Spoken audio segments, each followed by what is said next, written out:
Okay, so why is it beneficial to have a charge controller with a little display on it? Some people sit there going, oh, that's a waste of power. And they're right, it's a slight waste of power. But you learn a real lot from having a little display on your charge controller. Basic charge controllers, real basic ones, like the one I've got for my backup shower, there's no lights, there's no nothing on them. The more basic, larger style basic ones, like my house one, has LED lights, and you've got to work out how, what the flashing means by reading the manual and whatnot. But you never really get an idea of what's going on, because that one I've got there, it's got all these different blink modes for errors and that on my house one, which I've never seen go on. And the other one it's got is like one to say the battery's seriously low, disconnect voltage. Another to say it's getting close to disconnect voltage. Another one to say it's, above disconnect voltage and it's not, well, it might be full, it's, still fine to use appliances. And it doesn't really tell you if the battery's set of 55% full or 95% full. You can't tell the difference because the lights don't change. Then there's ones that are a bit better, and they'll give you maybe just the battery voltage and the amount of battery level. A lot of them just give you the actual battery level and maybe a little display showing how much is coming in from the panel. And it'll just be like on your mobile phone when you got like the old style mobile phones where you got the bars, and you just see like all the little bars light up, and then as it drops back there's less bars, and that's the better ones. They're sort of alright to have, and then there's the really good ones like what I've got there, where you've got everything, stated in volts, amps, amp hours, what mode you're in, and stuff like that. And you may have noticed it's got a light as well on it. But why all this stuff's good is by watching it often enough, you get to understand the way these systems charge, the way the panels and the batteries interact, and the appliance draw from appliances you're running also interact with the whole shenanigan. And what you see in that video is like the video I showed of the actual charge controller up close with the good video camera. If you've had anything to do with solar, you might be going, oh, that's a bit funny. His panel voltage is real low because it was like 12 point whatever volts.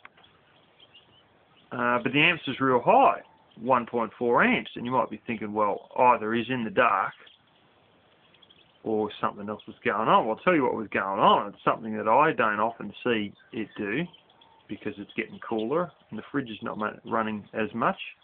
The fridge was running. That's why the amps were so high, but it was in absorbed charge. Now, I'll do a quick explanation of charging. There's bulk charge, which is your main run charge.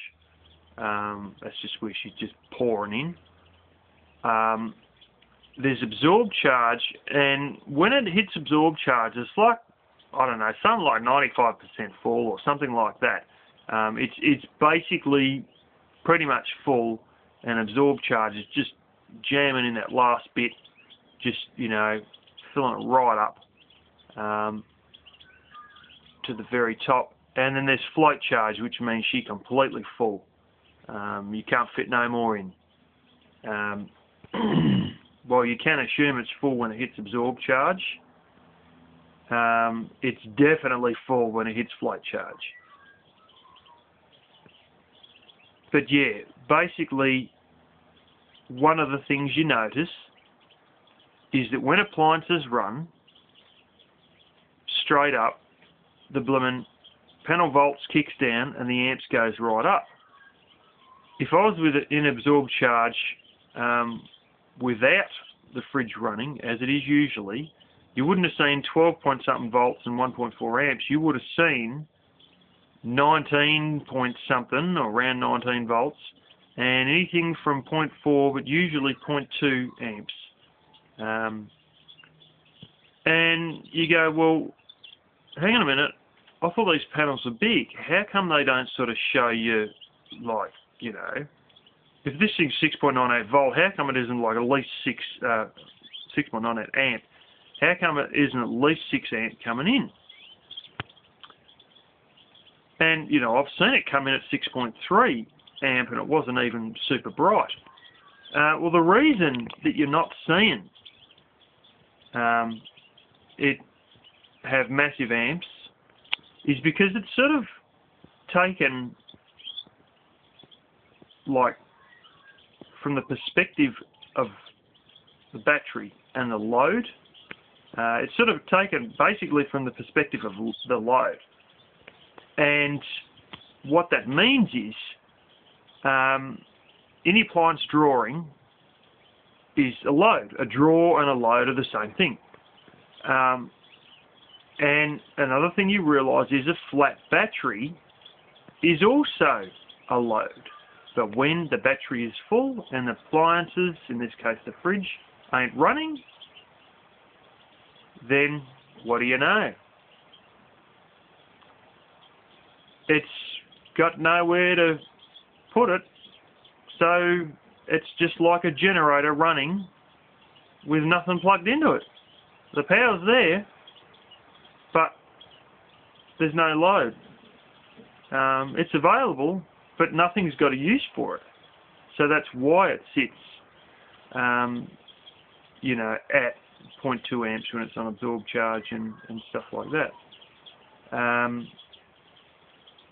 But yeah, you sort of get to realise another one too. When bulk charging, the panel voltage is always 0.1, but often 0.2 volts above what the battery is. I am not certain, but I believe that the charger tries to put in 1.2 volts higher than what the battery is. So if you were to check out a battery's voltage when it's just sitting there with nothing doing to it, the charge controller also does that and then says, okay, our battery is such and such volts. Let's try and feed in 1.2 volts higher than what its voltage is. I'm not certain.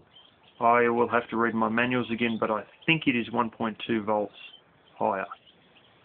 With the fast chargers, it's even higher than that. But, yeah, it always looks like it's only 0.2 volts above the battery voltage. Like the panel voltage looks like it's 0.2 volts above the battery voltage. And then when you hit absorb charge and float charge, she starts showing the real deal of what's going on. Because basically, the loads come off of it. See, because when you hit absorb charge, she's 95% full. When you hit float charge, it's completely full. And quite simply, there's no load on it, so it shows the true voltage of what's coming from the panel. Whereas when the fridge starts running, the volts kick down, and also when the battery's being charged, the volts also kick down, which is why when it's in bulk charge, when it's being charged, it's only 0.2 volts above what the battery voltage is. That may confuse you at first, but you'll it's a massive, massive benefit, even just having, you know, your medium sort of grade one where you've just got the bars showing how much battery power you got. The LEDs, they just don't give you enough information. But the ones with the little bar things on them, they give you a lot of information. The ones with the real display with actual writing on it, like mine, they're really good. And how you can sort of tell, you can't exactly tell what the battery capacity is, but if it's a bright day Like if it's a dim day, you'll get sort of, you know, if it's a really dim day, overcast, you won't really, you know it's on bulk charge, but you won't really have an idea of really how full it is. But if it's on a bright day like spring, summer, something like that, or even if it's, you know, just the sun is out full on a clear winter day or something like that, which we don't really have those down here, but I know in the States you can have snow all over the ground and the sun can be shining really bright even though it's really cold. On those days, you can basically work out how much capacity you got in your battery just by the volts that the battery are at and the panel are at when it's on bulk charge. But what you will notice is also when the system gets plenty of light coming in and it's getting its way, so to speak, it can do what it wants to do. You'll notice that the machine is, like they also are 12 volt systems, they're not 12 volts at all. The battery on its own is like 12.6, maybe, you know, 12, well, around about 12.6, sometimes 12.7 volts, sitting on its own. Usually 12.6 for wet type anyway, it's probably lower for sealed. And it's almost like a car. The car, you know, has its same 12.6 volt or whatever. But when you hit the key, it goes to 14.4, and it's the same thing here. That system there, you know, the battery might be 12.6 volt or whatever, but it's trying to sort of keep it up to, in the case of sealed batteries, 14.3. In the case of wet type batteries, 14.8. And your car is usually 14.4 when the car's running and when the power's flowing in and the sun lights up. And, you know, if it's got, you know, plenty of light and it's getting to do what it wants to do, it'll try to bring it to either 14.3 for sealed or 14.8 for wet type. So, yeah, there goes the whole theory of it's a 12 volt system, it's never going to go above 12 volts.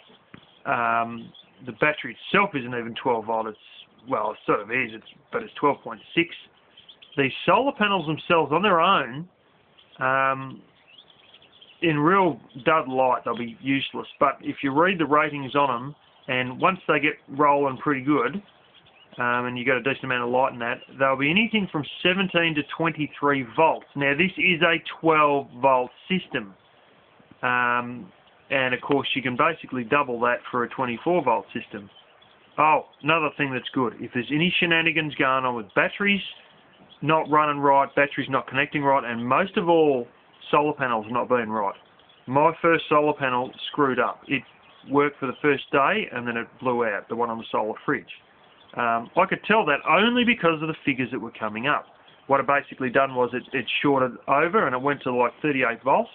And then it just kept telling me, first day was fine, second day it was telling me that there's no power from the panel. I thought that's funny. What it was had gone to 38 volt and the over voltage protection had kicked in, and of course the thing was reading from like behind the over voltage protection, so it was just reading what the voltage protection had already done, and that was cut it off, so it was telling me there's zero. I found out what was really going on when I stuck a multimeter on the lead. But anyway, that's a pretty good explanation. I think I've got to get something off the stove.